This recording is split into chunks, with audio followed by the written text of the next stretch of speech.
आज मैं आपको बताऊंगा कि जो हमारी प्रकृति है ये हमसे कैसे गेम खेलती है। जी हाँ, आपको पता होगा कि लाइफ में हमारे 3 स्टेज होते हैं, एक बच्चे का रूप का, एक युवा के रूप का और एक बुढ़ापे का। ठीक है, मैं आपको इस प्रकृति का ही साइकोलॉजी आज बताने की कोशिश कर रहा हूँ। आपको ध्यान से देखिएगा, अंत तक देखिएगा।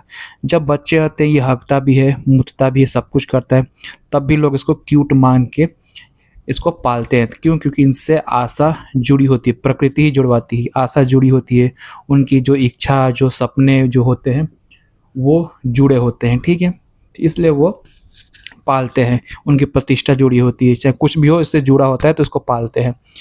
एक बुढ़ापा का समय आता है, उससे बीच में आता है युवा। ठीक है, ये वो समय होता है जहाँ पे किसी भी युवा को, किसी भी इंसान को, युवा युवती जो भी आप लेना चाहे, फल देना चाहिए, उनका कहना माने, उनका नाम रोशन करे या फिर उनके आचरण को पालन करे, उनकी आज्ञा का पालन करे, ये सब करे। अगर आप ये सब कर रहे हो तो आप क्या हो? आप अच्छे बच्चे हो। अगर आप ये सब नहीं कर रहे हो तो आप क्या हो? बुरे बच्चे हो।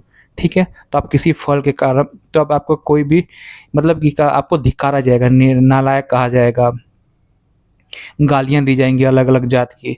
तो ये फल का समय होता है, इसी समय गवर्नमेंट भी चाहती है या इस स्टेज पे पहुंचाने को, माँ बाप भी चाहते हैं, आजू बाजू के रिश्तेदार भी चाहते हैं ये स्टेज पे पहुंचाने को। अगर ये स्टेज विफल हो जाता है तो बस आप यहीं से नकारा हो जाते हो।